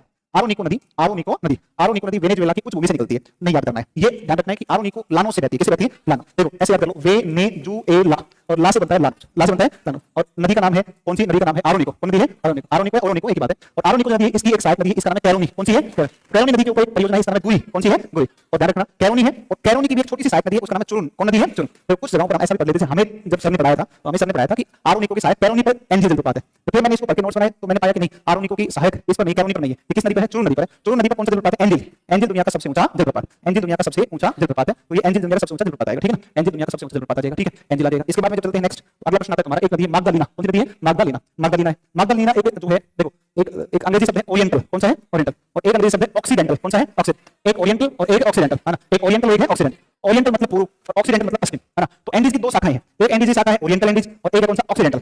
ओरिएंटल और ऑक्सीडेंटल के बीच में, ऑक्सीडेंटल के बीच में बंस घाटी है, इस बंस घाटी से एक नदी बहती है, इस नदी का नाम है मागदालिना, कौन सी नदी है, मागदा। तो मागदालिना नदी ओरिएंटल एंडीज ऑक्सीडेंटल एंडीज के बीच से बहती है और कैरिबियन सागर में जाकर गिर जाती है, कैरिबियन सागर में जाकर गिर जाती है, और ये कैरिबियन में जाकर गिरती है। ये नदी बंस घाटी से, कुछ नहीं याद करना, ओरिएंटल ऑक्सीडेंटल एंडीज के बीच से बहती है, तो ये नदी है कौन सी, मागदालिना, कैरिबियन सागर में गिर रही है। एक नदी है टोकिंटिस नदी, कुछ नहीं याद करना है, टोकिंटिस नदी ब्राजील से बहकर कैरिबियन सागर में गिरती है, टोकिंटिस नदी है। इस पर टुकुरे जल विद्युत परियोजना है। अब देखो ये इतना जो डीप लिखा है, टुकुरे जल विद्युत परियोजना। देखो अब ऐसे तुम्हारे भी पूछने को कुछ भी पूछ सकता है, कोई लिमिट थोड़ी होती है पूछने की, या कोई सीमा थोड़ी है। और यही पूछेगा टुकुरे परियोजना कहां स्थित है, वो कई सारे जो है सामान्य परियोजना पूछिए, कहने को कोई भी कह सकता है, लेकिन देखो ये कोई स्तर नहीं, ये बहुत अच्छे स्तर का है। इसका मतलब हर छोटी छोटी चीज को पढ़ने का मतलब है आप बहुत डेप्थ से पढ़ रहे हैं, गहराई से पढ़ रहे हैं, ठीक है, आना नहीं चाहिए मेरे हिसाब से इस तरीके के क्वेश्चन, मुश्किल प्रश्न नहीं। हाँ, टोकिंटिस नदी किस देश में रहती है? ब्राजील, ब्राजील की नदी टोकिंटिस नदी, ठीक है ना, टोकिंटिस नदी। एक नदी और आती है पराग्वे और पराना, कौन सी आती है? पराग्वे और पराना। देखो मैं आपको इसका मैप कर दिखाऊं, पराग्वे पराना का, देखो एक नदी, ये टोकिंटिस नदी, ये कौन सी है? टोकिंटिस, ये ऐसे इधर से तो आपकी है कौन सी? अमेजन, और अमेजन के बगल से इधर से कौन सी? टोकिंटिस, और यहाँ से साओ फ्रांसिस्को, कौन सी है? Sao Francisco. ये पराग्वे है और ये पराना है, ये पराग्वे है और ये कौन सी? पराना। तो पराग्वे और पराना नदियां मिलती हैं और दोनों जो लास्ट में मिल करके, इसका लास्ट में नाम होता है रायो डी ला प्लाटा। ये वाला प्रश्न बहुत इंपॉर्टेंट, रायो डी ला प्लाटा, है ना, तो रायो डी ला प्लाटा के नाम से अटलांटिक महासागर में गिरती है। ये जो महासागर आपको दिख रहा है एस, ये अटलांटिक है, इधर कौन सा? प्रशांत है। तो अटलांटिक में रायो डी ला प्लाटा के नाम से गिरती है, पराना और पराग्वे नदी आपस में मिलती है। पराना पराग्वे की धारा है, बहुत चौड़ी नदी है, और फिर ये ला प्लाटा का मैदान बनाती है, तो ला प्लाटा के नाम से फिर गिरती है अटलांटिक महासागर में, ठीक है, सिर्फ इतना ही आपको देख लेना है। इसके बाद चलते हैं नेक्स्ट, अब आते हैं घास के मैदान। घास के मैदान, यहाँ से बहुत इंपॉर्टेंट क्वेश्चन है सारे, यहाँ से बहुत बहुत बहुत इंपॉर्टेंट प्रश्न आपके देखने को मिलेंगे घास के मैदान में। देखो घास के मैदान में आपके सामने कौन कौन सा है, तो देखो घास के मैदान में जब बात करेंगे तो देखो यहाँ पर एक घास का मैदान है लानोज, कौन सा है? अच्छा, एक बात तो आप सबको समझ में आनी चाहिए, यहाँ से कर्क रेखा, यहाँ से कौन सी है? मकर रेखा, और ये कौन सी? विषुवत। इसके बीच में कौन सा कटिबंध? उष्ण। कर्क के ऊपर और मकर के नीचे कौन सा? शीतोष्ण। तो उष्ण कटिबंध में घास का मैदान है जिसको बोलते हैं लानोज, कौन सा बोलते हैं? लानोज घास का मैदान, लानोज। अब इस लानोज घास के मैदान की बात करें तो वेनेजुएला में, कहां पर है? वेनेजुएला। तो वेनेजुएला देश में कौन सा? लानोज, और इसमें अभी बताया था नदी कौन सी बहती है? आरोनिको बहती है। तो वेनेजुएला में उष्ण कटिबंधीय घास के मैदान को लानोज कहा जाता है। क्या कहते हैं? लानोज। दुनिया का सबसे बड़ा उष्ण कटिबंधीय सदाहरण वनों का क्षेत्र कहां पर है? सेलवास, कौन सा है? सेलवास। जिनसे कौन सी नदी बहती है? अमेजन, कौन बहती है? अमेजन। देखो दुनिया का लगभग 20% CO2 का क्या करता है? एब्जॉर्प्शन करता है ना, और बहुत बड़े स्तर पर ऑक्सीजन का क्या करता है? ये छोड़ता है, ऑक्सीजन रिलीज करता है, और बड़े स्तर पर CO2 को अवशोषित करता है, इसलिए इसको कहते हैं पृथ्वी का फेफड़ा। तो पृथ्वी के फेफड़े कौन है? सेलवास, पृथ्वी के फेफड़े सेलवास। यहाँ पर देश पड़ता है ब्राजील पड़ता है, और ब्राजील के अंदर है कंपोज। ब्राजील में कौन सा है? कंपोज। तो मैंने बताया मकर के उष्ण है ये, तो उष्ण कटिबंधीय घास के मैदान क्या कहते हैं? कंपोज। कहां पर है? ब्राजील में। तो ब्राजील में देखो लानोज वेनेजुएला, लानोज का है वेनेजुएला, और लानोज के अलावा कंपोज कहां पर? ब्राजील, कंपोज का है ब्राजील। यहीं पर एक चंद्राकार रूप में फैले हुए घास के मैदान मिलते हैं, सॉरी लकड़ी के वन मिलते हैं, इनको कहते हैं ग्रांड चाको। क्या कहते हैं? ग्रांड चाको। ग्रांड चाको जो वन है ना, ग्रांड चाको, ये ग्रांड चाको दुनिया के सबसे Bolivia, Uruguay, Paraguay, Bolivia, Uruguay, Paraguay, ये मतलब बड़े क्षेत्र में फैले हैं, बोलीविया, उरुग्वे, पराग्वे। इन बोलीविया में, उरुग्वे में और पराग्वे में, बोलीविया, उरुग्वे और पराग्वे, इन देशों में फैले हुए ग्रांड चाको कठोर लकड़ी के बने। कैसे बने? कठोर। इनके बारे में ऐसा कहा जाता है कि ग्रांड चाको के जो लकड़ियां हैं, उन लकड़ी को काटोगे तो लकड़ी तो नहीं कटेगी लेकिन कुल्हाड़ी जरूर टूट जाएगी, इसलिए इनको कुल्हाड़ी तोड़ वनों के रूप में भी जाना जाता है। और इनमें बड़ी फेमस लकड़ी है, उसका नाम है क्वेबेको। कौन लकड़ी है? क्वेबेको। तो क्वेबेको लकड़ी पाई दुनिया की सबसे कठोर लकड़ी मानी जाती है, कौन सी? क्वेबेको, जो इन ग्रांड चाको वनों के अंदर पाई जाती है। नीचे आपको अर्जेंटीना मिलते हैं पंपास, कौन मिलते हैं? पंपास। तो पंपास एक बहुत खूबसूरत सी घास होती है, डेकोरेशन के काम में ली जाती है। तो पंपास जो घास है, पंपास ये शीतोष्ण कटिबंधीय है। कैसे है? शीतोष्ण। मकर के नीचे कौन है? शीतोष्ण, कहां पर है? अर्जेंटीना। तो जहां दुनिया में शीतोष्ण कटिबंधीय घास के मैदान है, वहां पर खेती होती है गेहूं की। किसकी होती है? गेहूं। तो शीतोष्ण कटिबंधीय घास के मैदान में खेती किसकी जाती है? गेहूं की। और जो है गेहूं की खेती होने के कारण इन कंपोज घास के मैदान, पंपास को कहा जाता है, अर्जेंटीना के पंपास को कहा जाता है bread basket of south America, दक्षिण अमेरिका की रोटी की टोकरी के नाम से इनको जानते हैं। ऐसा जी किसमें कहां लिखा? South Africa. अच्छा जी, हाँ ये ह्यूमन एरर है, ये बड़ी मतलब वैसे गलती हो गई, लिखना चाहते थे दक्षिण अमेरिका, लिखा गया दक्षिण अफ्रीका। अच्छा, तो दक्षिण अमेरिका कोई बात नहीं, इसको अपनी अभी कर देते हैं करेक्शन, आप कर लेना अपने नोट्स में ना, वो ह्यूमन एरर है ऐसा ना, वो अरे मुझे पता है, जानता हूँ दक्षिण अमेरिका ना, तो ये ह्यूमन एरर है ना, तो कोई नहीं, कई बार ऐसा हो जाता है। दक्षिण अमेरिका, ठीक है। अब चलते हैं आगे। आगे मिलती है कॉफी, क्या मिलती है? सुनो भाई, कॉफी के बारे में आप थोड़ा सा, बोर तो नहीं हो रहे ना? पता ही नहीं चल रहा ना? देखो अगर बोर भी हो ना तो भी ये कहना नहीं बोर नहीं हो रहे, है ना, ऐसे कहना है, ठीक है ना। देखो आगे कॉफी क्या है? कॉफी दुनिया का सबसे बड़ा कॉफी के उत्पादन में और कॉफी के निर्यात में ब्राजील। विश्व का सबसे बड़ा कॉफी का उत्पादक और निर्यातक कौन है? ब्राजील। विश्व में सबसे बड़ा कॉफी का ब्राजील। चीनी का भी ब्राजील, गन्ने का भी ब्राजील, गन्ना, चीनी, कॉफी ये कहां पर होती है? ब्राजील। और ये ध्यान रखना कि कॉफी के या कहवा के जो बागान होते हैं उनको फेजेंडा क्या कहते हैं? ब्राजील में कॉफी के बागान फेजेंडा कहलाते हैं। ब्राजील में कॉफी के बागान फेजेंडा, ब्राजील में कॉफी के बागान फेजेंडा। अब देखो आप एक बात समझो, अभी ये बच्चे पढ़ रहे हैं क्लास में, मैं पढ़ रहा हूं कॉफी, अब उधर से टाइप करके लिख रहे हैं कॉफी कॉफी कॉफी। अब बताओ इस बात का क्या मतलब है? तो आंसर तो फेजेंडा लिखना चाहिए ना, कॉफी क्यों लिख रहे हैं बताओ? बंद कर भाई कमेंट, अंशुल बंद कर कमेंट क्यों लगा के फालतू कुछ लिख रहे हैं? तो फोन को हाथ नहीं लगाना चाहिए बताओ। चलो कोई बात नहीं, फेजेंडा कहलाते हैं कॉफी के बागान कहां पर? ब्राजील। ब्राजील के बगल में एक देश पड़ता है कोलंबिया, कौन देश पड़ता है? कोलंबिया। कोलंबिया में कॉफी के बागान है, लेकिन कोलंबिया के कॉफी के बागान फिनका क्या कहलाते हैं? फिनका। दुनिया में सबसे बड़ा कॉफी का उत्पादक निर्यातक ब्राजील है। दुनिया में दूसरा सबसे बड़ा कॉफी का उत्पादक और निर्यातक कौन है? कौन है? कोलंबिया। कौन सा है? अच्छा छोड़ कोई बात नहीं। अगर तुम लोग कहो तो अपने आज उसके YouTube सेशन को ऑफ कर दें, क्लास को सारे याद कर रख लें प्लीज। एक मिनट मेरी सुन लो, मैं बताया था मेरे नाना वेंटिलेटर पर है, कभी भी फोन आ सकता है। नाना गया, नाना जैसे जाएगा मुझे जाना पड़ेगा एक बार उनके पास। भाई सुनो, जाना पड़ेगा मतलब सच में। अब वो तो सुनो, वो तो चूंकि पैसे वाले हैं तो उन्होंने तो लगा रखा है आईसीयू में उनको, तो वो अब नहीं कोई वैसे आदमी होता तो वो मतलब अब तो जान होता बेचारा, समझे नहीं समझे। तो बात ये है कि संडे को शाम को फ्लाइट है 4:30 बजे, और मैं सोच रहा हूँ कि सैटरडे तक रुक जाए नाना बस, है ना। संडे को तो अपने देखो अपने जाने से ना तो रुकेंगे ना, अपने नहीं जाएंगे तो ऐसा नहीं उनका कोई आगे उनका कार्यक्रम नहीं होगा जो भी है, तो मन रहता है कि नहीं, समझे नहीं समझे। तो मन रहता है नाना ने बचपन में भैया बिठाई करी थी, है ना। तो अब ठीक है उनकी उम्र बहुत है, मतलब 90 साल से ऊपर है, मतलब मैं तो मानता हूँ कि भाई 90 साल की उम्र तक आदमी चला जाए तो बहुत बढ़िया रहता है, उसको कहते हैं मुक्ति, समझो। आप चारों तरफ देखते हैं लोग कैसे परेशान है, तंग है, दुखी है, भाग रहे हैं, चोरी कर रहे हैं, डकैती कर रहे हैं, बेईमानी कर रहे हैं, एक दूसरे की टांग खींचने लगे हैं, नहीं कर रहे, क्राइम कर रहे हैं, कोई कुछ है कि नहीं। तो सब कोई ना कोई पाप कर रहा है, हर आदमी कुछ ना कुछ गलत काम कर रहा है, हर व्यक्ति कोई ना कुछ गलत काम कर रहा है, चाहे वो भले कितना भी बड़ा व्यक्ति हो कितना ही छोटा व्यक्ति हो, समझे नहीं समझे। तो इस संसार से जो है ना, जो मुक्ति मिल जाए ऐसे बुढ़े आदमी को, मतलब 80 85 90 साल नहीं तो खुशी की बात है, चलो एक आदमी तो इस संसार से मुक्त होगा कम से कम, नहीं तो ये तो सब मतलब ठीक है जो भी है, लेकिन मैं चाह रहा हूँ कि फिर क्योंकि जब वो वैसा रहेगा ना सीन, तो ये देखो मैं कुछ बता रहा हूँ अपनी उम्र मैंने कहा है, तो इसलिए मैं तुम्हें कह रहा हूँ कि अगर अभी आधा घंटा मोड़ पढ़ लेंगे ना तो एक मालदीव पोस्ट एरिया हो जाएगा।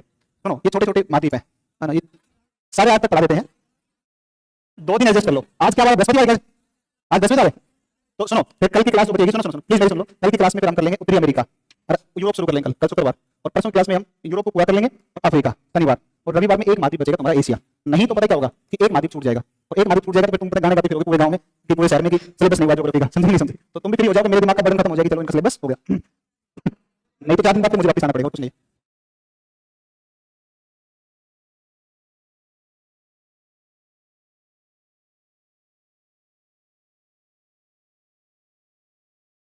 सुनो अब प्लीज 40 मिनट अब बिल्कुल शांति से बैठ कर सुनो, ऐसे जिसको जाना है वो जाए, पढ़ना बैठा है आगे जान।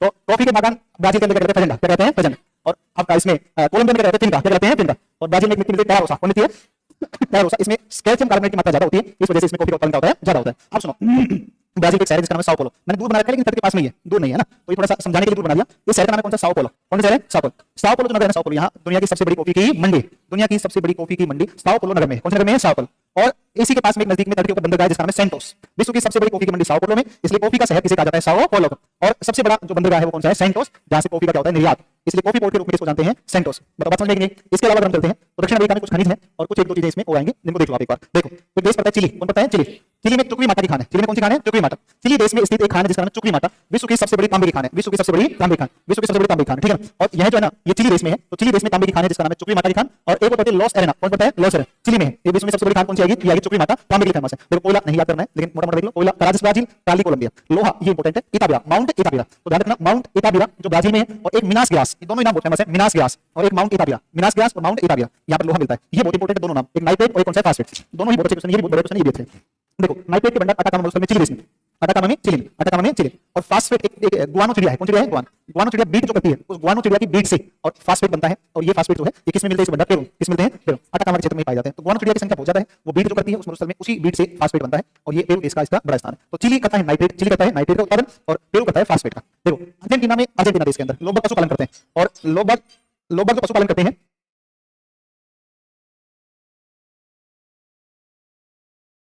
तो सुनो एक बार आगे ध्यान दो, अर्जेंटीना में जो बड़े बड़े कृषि फार्म होते हैं उनको एस्टेंसिया कहा जाता है, क्या कहते हैं एस्टेंसिया, और एक जीव होता है अल्पाका, कौन होता है अल्पाका, एक जीव होता है जैसे भेड़ होती है ना तो भेड़ से क्या प्राप्त करते हैं ऊन, ऐसे अल्पाका जीव से क्या प्राप्त करते हैं ऊन, और एक होता है लामा, कौन होता है लामा, और ये पशु होता है लामा जिसके द्वारा इस एंडीज पर्वत में क्या है बोझ ढोया जाता है, तो बोझ जैसे खच्चर का उपयोग करते हैं, ऊंट का उपयोग करते हैं, बैल का उपयोग करते हैं, ऐसे लामा जीव होता है एंडीज में, लामा से क्या करते हैं बोझ ढोने का कार्य किया जाता है। तो ये एक हमारी इसमें जलसंधि बच गई, और इसका नाम है कौन सी, इसका नाम है कौन सी, इसका नाम है, इसका नाम है जलसंधि का मैगेलन, कौन जलसंधि है मैगेलन, मैगेलन जलसंधि, मैगेलन मैगेलन जलसंधि, देखो एक बार देखो सुनो मैगेलन ऊपर की तरफ आप देखोगे तो ये अर्जेंटीना देश पड़ता है या चिली पड़ता है, ऊपर अर्जेंटीना है ये कौन सा है चिली, अर्जेंटीना और चिली इन देशों की बात करोगे तो अर्जेंटीना और चिली ये तो ये हो गया, और इस तरफ आपका दोनों ही देशों का विस्तार है, अर्जेंटीना का भी कुछ हिस्सा है ये और इसमें चिली का हिस्सा है, और इस द्वीप का नाम है टिएरा डेल फ्यूगो, कौन सा द्वीप है Tierra del Fuego, Tierra del Fuego कौन सा है टिएरा डेल फ्यूगो, और टिएरा डेल फ्यूगो जो द्वीप पड़ता है इस टिएरा डेल फ्यूगो, और ये यहाँ पर दिखा रखा है ये पूरा दक्षिण अमेरिका, ये कौन सा द्वीप है टिएरा डेल फ्यूगो। तो मैगेलन जब अपनी यात्रा के लिए यूरोप से निकले थे तो मैगेलन इस जलसंधि से होकर गुजरे थे, और मैगेलन के सम्मान में जलसंधि का नाम दिया गया मैगेलन जलसंधि, पूरी दुनिया का चक्कर लगाने के लिए निकले थे, और वो यूरोप से निकल करके और फिर ये मैगेलन होते हुए पूरा अटलांटिक पार किया, अटलांटिक पार करके मैगेलन जलसंधि को क्रॉस करके प्रशांत में एंटर कर गए, और प्रशांत में एंटर करें तो खो गए महासागर में, पता ही नहीं चला भाई 16 करोड़ किलोमीटर का क्षेत्रफल है प्रशांत महासागर का, आसान है क्या प्रशांत महासागर को पार करना, लेकिन दुनिया का सबसे बड़ा महासागर प्रशांत, खो गए और भोजन खत्म हो गया था, नाव की जो लकड़ी थी नाव की लकड़ी वो उखाड़ उखाड़ खाने लग गए, इतना बुरा हाल हुआ, फिर फिलिपींस पर उतरे तो वहां के जनजाति लोगों ने उसको मैगेलन की हत्या कर दी थी, और लास्ट में 19 से 18 लोग ऐसे फिर हिंद महासागर क्रॉस करके फिर वापस यूरोप पहुंचे थे। यूरोप का इस मामले में योगदान बहुत है, बहुत सारी खोज गई, अब उन्होंने अपनी जरूरत के लिए कई खोजे लेकिन करी दुनिया को उन्हीं की वजह से जान पाए हम आधुनिक विश्व को, ठीक है ना। तो बहुत सारे यात्री निकले थे, जेम्स कुक आए थे, न्यूजीलैंड को खोजा, ऑस्ट्रेलिया, वो द्वीप क्यों खोजे थे क्योंकि सजा देने के लिए द्वीप खोजते थे कि यूरोप में जो बदमाशी करेगा उसको लेकर द्वीप पे छोड़ दो, है ना, और वो छोड़ जाते थे वाले जाके बदमाशी करता है, चल छोड़ दिया ऑस्ट्रेलिया, अब ढूंढता है, अब वहां पर जो ऑस्ट्रेलिया में कोई लोग नहीं रहते थे, वहां पर ऑस्ट्रेलिया के 90% लोग यूरोप से आए, 90% यूरोपीय लोग है। अब आज ऑस्ट्रेलिया के उन लोगों को जाकर बात करोगे तो वो अंग्रेजी में बात करेंगे, फिर उनसे पूछोगे पिताजी वहां करके आया था तब यहाँ लाके छोड़ा था, यहाँ पर क्रिमिनल था भाई, आप समझो जिसको द्वीप में दूर 5-10 किलोमीटर दूर छोड़ के आ रहे हो निर्जन द्वीप के ऊपर, तो बहुत बड़ा क्रिमिनल होगा ना, तो ये सारे के सारे क्रिमिनल थे माँ बाप ऑस्ट्रेलिया वालों के ना, तो यूरोप से लाके छोड़ा था, ठीक है, तो इसलिए द्वीपों को खोजा गया था सारे। तो ये है एक, आप देखो इसमें 2 प्रकार की पवने हैं, आप लोग कह रहे हैं पवने, देखो जल संधि भी आई है, पवन भी आई है ना, पर्वत भी आई है, मरुस्थल भी आई है, खनिज भी बताती है। एक देखो एक पवन चलती है जिसको बोलते हैं जोंडा, कौन बोलते हैं जोंडा, तो ये एंडीज से नीचे आती है जोंडा, अर्जेंटीना में गर्म पवन, अर्जेंटीना में गर्म पवन, एक पवन जाती है पंपीरो, कौन सी है पंपीरो, तो अर्जेंटीना में ठंडी पवन, अर्जेंटीना में ठंडी पवन।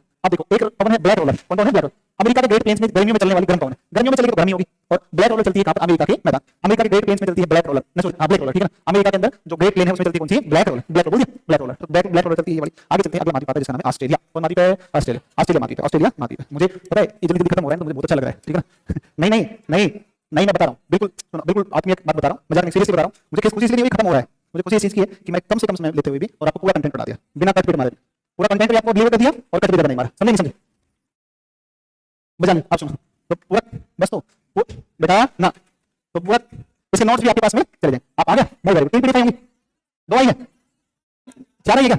तो लड़कियों के पास 2 आई होंगी, वो देखो आ जाएगी। तो 3 या 4 पीडीएफ जो भी 4 आई है ना, वेरी गुड, कितने समझदार है। 4 पीडीएफ आई होंगे, 3 आई होंगी, जितनी भी आई होंगी आप उनका कल प्रिंट आउट निकलवा लेना, ठीक है ना? कल प्रिंट आउट लेके आना। नहीं ओ मिलेगी, 2 है उसमें, अभी उसमें अफ्रीका नहीं है और उसमें एशिया नहीं है, 2 नहीं है, वो बाकी आपको कल अवेलेबल करवा देंगे, ठीक है ना?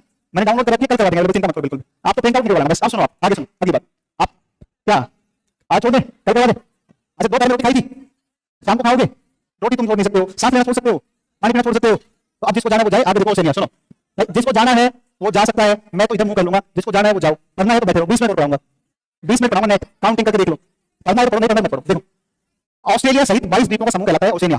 ऑस्ट्रेलिया सहित 22 देशों का समूह कहलाता है ओसेनिया। ऑस्ट्रेलिया सहित कितने देशों का समूह है? 22। ऑस्ट्रेलिया सहित है 22, इसको कहते हैं ओसेनिया।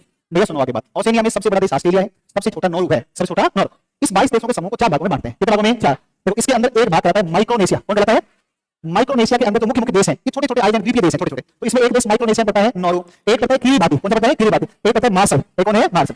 तो माइक्रोनेशिया के अलावा है पॉलिनेशिया। कौन पड़ता है? पॉलिनेशिया। इस पॉलिनेशिया के अंदर पड़ता है हवाई। कौन आता है? हवाई। पॉलिनेशिया में आता है तुवालू। कौन आता है? तुवालू। पॉलिनेशिया में आता है टोंगा, टोंगा ज्वालामुखी सुना होगा आपने। पॉलिनेशिया के अंदर आता है ताहिती। कौन आता है? ताहिती। और पॉलिनेशिया में आता है न्यूजीलैंड। कौन आता है? न्यूजीलैंड। एक आता है मेलोनेशिया। कौन आता है? इसमें आता है वनातु। कौन आता है? वनातु। इसमें आता है फिजी। कौन सा है? फिजी। इसमें आता है पापुआ न्यू गिनी। कौन सा है? पापुआ न्यू गिनी। देखो माइक्रोनेशिया, पॉलिनेशिया, मेलोनेशिया, माइक्रोनेशिया, पॉलिनेशिया, मेलोनेशिया। एक ऑस्ट्रेलिया। कौन आता है? ऑस्ट्रेलिया। एक आता है कौन सा? ऑस्ट्रेलिया। तो देखो क्वेश्चन ये पूछ सकता है कि सबसे बड़ा देश तो ऑस्ट्रेलिया, 22 में सबसे छोटा कौन सा? नॉर्वे। नॉर्वे किस समूह में है? माइक्रोनेशिया। नॉर्वे किसमें है? माइक्रोनेशिया। हवाई किसमें है? पॉलिनेशिया। टोंगा किसमें है? पॉलिनेशिया। न्यूजीलैंड किसमें है? पॉलिनेशिया। और फिजी किसमें है? मेलोनेशिया। पापुआ न्यू गिनी किसमें है? Melanesia. Papua new Guinea, Melanesia. ये आपके द्वीपों का समूह हुआ, ये 4 वर्गों में आपने इसको बांटा। दूसरी बात करते हैं, अगली बात कराओगे। नेक्स्ट आप देखो इसमें अगला क्या है? अगला है हां जी, हाँ तो देख लो ना, इस पे नॉर्वे के पास है, बिल्कुल नजदीक पे, इक्वेटर के ऊपर आएगा, है ना? वो इसलिए अपने लोकेशन ना उसकी बना रखी है। देखो दुनिया में कंगारू कहां पे पाए जाते हैं? ऑस्ट्रेलिया। इसलिए कंगारू की भूमि किसे कहते हैं? ऑस्ट्रेलिया। देखो क्षेत्रफल में सबसे छोटा कौन सा है? ऑस्ट्रेलिया। क्षेत्रफल में छोटा कौन सा है? ऑस्ट्रेलिया। क्षेत्रफल में छोटा है, जनसंख्या में छोटा है। देखो अंटार्कटिका को जनसंख्या वालों में काउंट नहीं करेंगे, जनसंख्या की दृष्टि से तो 6 महाद्वीप है, जनसंख्या के या मानव निवास की दृष्टि से कितने? 6 है। क्योंकि देखो जिसमें जिस महाद्वीप में, अच्छा एक बताओ, जब परिवार में कोई आदमी नहीं है तो बताओ क्या उस आदमी की गिनती होती है? नहीं। अपने परदादा मान लो जिंदा नहीं है तो परदादा की सदस्य गिनती होती है? वो थे जब थे, अभी तो नहीं है, आपको अपनी गिनती है 5 आदमी है, 10 आदमी घर में। तो जब क्योंकि अंटार्कटिका में कोई रहता ही नहीं है, एक आदमी सिंगल आदमी, तो जनसंख्या वाले महाद्वीप में काउंट होगा नहीं होगा। तो सबसे कम जनसंख्या ऑस्ट्रेलिया। क्षेत्रफल में सबसे छोटा कौन है? ऑस्ट्रेलिया। ऑस्ट्रेलिया में सर्वाधिक पाए जाते हैं कंगारू, इसलिए कंगारू भूमि कौन सा है? ऑस्ट्रेलिया। ऑस्ट्रेलिया के बड़े हिस्से पर कोई 60% से ज्यादा हिस्से पर पाया जाता है मरुस्थल, और मरुस्थल पाए जाने के कारण प्यासी भूमि का देश भी जिसे कहा जाता है ऑस्ट्रेलिया। बड़ा हिस्सा तो इसमें मरुस्थल ही है, बड़ा हिस्से में मरुस्थल ही पाए जाते हैं। तो आप देखो क्यों ऐसा होता है। तो देखो आप सभी जानते हैं कि 30 डिग्री अक्षांश से 0 डिग्री अक्षांश की तरफ आती है व्यापारिक पवन, और यहाँ पर एक पर्वत है, इसको बोलते हैं ग्रेट डिवाइडिंग रेंज। कौन सा है? Great dividing range. और इधर से पवन आती है और ये आती है व्यापारिक पवन। ये व्यापारिक पवन आएगी प्रशांत महासागर, इस प्रशांत से जल ग्रहण करके टकराती है ग्रेट डिवाइडिंग रेंज से, और ग्रेट डिवाइडिंग रेंज से टकराती है तो पूर्वी तरफ तो बारिश हो जाती है, जैसे अपने राजस्थान में हिमालय अरावली से टकराती है तो पूर्व में बारिश होती है, पश्चिम में नहीं होती। ऐसे ही पूर्वी भाग में बारिश होती है लेकिन पश्चिम में बारिश नहीं, और बहुत कम बारिश होने के कारण शुष्क दशाओं का विकास हुआ है, पूरे बड़े हिस्से पर ग्रेट डेजर्ट फैला हुआ है। और ये किसमें आता है? वृष्टि छाया क्षेत्र। हर 500 व्यक्ति ऑस्ट्रेलिया किसी न किसी खेल से जुड़ा हुआ है, इसी कारण से खेलों का देश किसे कहा जाता है? ऑस्ट्रेलिया। खेलों का देश कौन सा है? आप भी खेला करो। सुनो सुनो प्लीज साइलेंट, प्लीज प्लीज चुप। आप सब कम से कम 1 घंटा डेली खेला करो। अरे यार सुन लो, यार सुन लो, सब कुछ बाद में जाए, 1 घंटा खेला करो। सुन लो यार, मैं कह रहा हूं, सुन लो चुपचाप, जितना कह रहा हूं सुन लो। कुछ भी नहीं खेल सकते हो तो आप 2 लोग साथ में रहते होंगे, रूम पार्टनर, हॉस्टल में 2 लोग रहते होंगे, कहीं 2 लोग होंगे। एक चिड़िया बल्ला जो आता है, रैकेट का जो आता है, एक चिड़िया ले आओ, बैडमिंटन, एक बैडमिंटन सेट ले आओ, आधा घंटा पौना घंटा खूब थक जाओ, इतना खेल लिया करो। ये काम सुनो, मैं नहीं करता हूं ऐसा, समझे, लेकिन मेरा बहुत मन रहता है। और मैं अभी उधर गांधी मैदान पुस्तक मिलने गया था तो मुझे बच्चे मिले वहां पर, तो जैसे स्टूडेंट मिले तो मैंने कहा क्रिकेट खेल रहे, हाँ सर मुझे खिलाओ 2 ओवर, मैं खेलते गया। तो प्लीज खेला करो आप, सब कुछ भाग में जाए। 2 काम जरूर करना है, एक तो टाइम पर परिवार से बातचीत, और दूसरा कोई ना कोई गेम एक्टिविटी, ध्यान रखना। ये दोनों काम जरूर करने, बाकी सब बाद में जाए, कोई दिक्कत नहीं, सब ठीक रहेगा। उसे क्या होता है ना कि हैप्पी हार्मोन्स रिलीज होते हैं, मन बहुत ठीक रहता है खेलने में। थकान होती है तो नींद भी अच्छी आती है, 7-8 घंटा, 7 घंटा नींद आई, कोई बात नहीं, चलो मान लिया अभी पेपर है, अभी 1-2 महीना थोड़ा स्किप कर दो, लेकिन जब तुम्हारे पास समय हो तो अपना गेम से स्टार्ट जरूर करना। क्रिकेट कोई भी खेल, है ना, कुछ भी खेल, है ना, कोई भी। देखो नहीं कहा फोन में लूडो नहीं, वो खेल नहीं है, फोन का लूडो नहीं खेला, वो भी खेल क्या हो गई? अरे यार तुम देखो, हर 5 व्यक्ति कोई ना कोई खेल से जुड़ा हुआ है ऑस्ट्रेलिया, इसलिए खेलों का देश किसे कहा जाता है? ऑस्ट्रेलिया। ऑस्ट्रेलिया कहा जाता है। तो एक बात होगी भाई, अगली बात सुनो आप, 2 जल संधि बता रहा हूं, और ये दोनों ही जल संधियां इतनी महत्वपूर्ण है जितना आपके ज्योग्राफी के लिए मैं महत्वपूर्ण। देखो आगे इसमें देखो, ध्यान दो। एक जल संधि ऊपर की तरफ है जिसको बोलते हैं बॉस। कौन है? बॉस नहीं, टारस। कौन सी है? टारस। नीचे है बास। कौन सी नीचे? बास। देखो ये जो द्वीप है ना, इस पर 2 हिस्से हैं, एक तो पूर्वी हिस्सा कहलाता है पापुआ न्यू गिनी, इसलिए बात कहलाता है एलियन जया। कौन कहता है? एलियन जया। एलियन जया वाला जो हिस्सा है इस पर इंडोनेशिया का अधिकार है। किसका अधिकार है? इंडोनेशिया के अधिकार में है। और इस तरफ एक आपको द्वीप दिखेगा, इसका नाम है पूर्वी तिमोर। कौन सा द्वीप है? देखो अगर तुम्हारे पेपर में प्रश्न आ जाए पूर्वी तिमोर की राजधानी है तो दिल्ली कौन सी है, ये प्रश्न आए तो आप अचंभा मत करना कि अरे यार सर ने बताया था, आ गया, समझे नहीं समझे, मैं फिर कह रहा हूं तुम्हें, पूर्वी तिमोर की राजधानी दिल्ली है। पेपर में आने की 99.99% संभावना है कि यही प्रश्न आए। मेरे बात फिर सुनो दोबारा, मैंने क्या कहा? पूर्वी तिमोर की राजधानी दिल्ली है। पूर्वी तिमोर की राजधानी दिल्ली, पेपर में आने की 99.9999 संभावना है। फिर से सुन लो एक बार, दिल्ली, दिल्ली नहीं, दिल्ली। कौन सा है? दिल्ली। कौन सा देश? पूर्वी तिमोर। कौन सा है? पूर्वी तिमोर की राजधानी दिल्ली है, पेपर में आएगा, समझ में आएगा? दिल्ली नहीं है, दिल्ली, दिल्ली है मान लो, चलो इसकी राजधानी दिल्ली है, दिल्ली राजधानी इसका है दिल्ली। नहीं दिल्ली अलग है, दिल्ली अलग। तो सुनो नीचे देखो, ये प्रश्न आ जाए, मजा आ जाए भाई, जी आ जाए। यहाँ पर देश पड़ता है जिसका नाम तस्मानिया, कौन सा है? तस्मान। ऊपर है पापुआ न्यूगिनी, तो पापुआ न्यूगिनी ऑस्ट्रेलिया के बीच में एक पड़ता है जिसको बोलते हैं टारस, क्या बोलते हैं? टारस। तो टारस है। यहाँ पर एक पड़ता है जिसका नाम है, इसका नाम है अराफुरा सागर, कौन सा है? अराफुरा सागर। इस पर पड़ता है कोरल सागर। तो कोरल समझे? प्रवाल। कोरल क्या बोलते हैं? प्रवाल। तो आप ध्यान से एक बात को समझो, कोरल आपने प्रवाल भित्ति सुनी होगी जिसको हम कोरल रीफ्स कहते हैं। तो दुनिया की सबसे लंबी प्रवाल भित्ति, दुनिया की सबसे लंबी प्रवाल भित्ति, इसका नाम है ग्रेट बैरियर रीफ। कौन सी है? Great barrier reef. दुनिया की सबसे लंबी प्रवाल भित्ति ग्रेट बैरियर रीफ ऑस्ट्रेलिया के उत्तरी पूर्वी तट के सारे फैली है और इसकी लंबाई 1920 किलोमीटर है। तो पापुआ न्यूगिनी और ऑस्ट्रेलिया के बीच में टॉस है, तस्मानिया और ऑस्ट्रेलिया के बीच में बास जल संधि, कौन सी है? बास। तो ये आपकी बास स्ट्रेट आएगी, कौन सी? ये आएगी तस्मानिया और इसके बीच में आएगी, ठीक है ना? तो ये आ जाएगी। इधर हिंद महासागर का हिस्सा है, इधर आपका कौन सा है? प्रशांत। तो हिंद और प्रशांत को आपस में जोड़ती है कौन सी? बास। और इस कोरल सागर को अराफुरा सागर से जोड़ती है कौन सी? टारस। टारस जोड़ती है। या खाड़ी पड़ती है कार्पेंट्रिया की खाड़ी, यहाँ पर पड़ती है एक खाड़ी जिसको बोलते हैं एनकाउंटर की खाड़ी, कौन सी है? एनकाउंटर। क्योंकि इसमें नदी निकलती है मरे, एक तो मरे और एक आती है डार्लिंग, और मरे डार्लिंग गिरती है एनकाउंटर की खाड़ी, इसमें गिरती है एनकाउंटर। देखो संयोग देखो आप, हाँ हाँ छुट्टी कहते हैं, हाँ सपने सुहाने। देखो देखो भाई, ये तो करना ही पड़ेगा, आप तो चाहे तुम कुछ भी कर लो, छोड़ दें भाई, वाह मौज कर दी है ना। 12 मिनट और बाकी है, 12 मिनट में पता है 2 माधु करवा दूंगा। देखो इसे ध्यान दो, इस पर सुन, अरे सुन लो यार, इस पर ध्यान दो।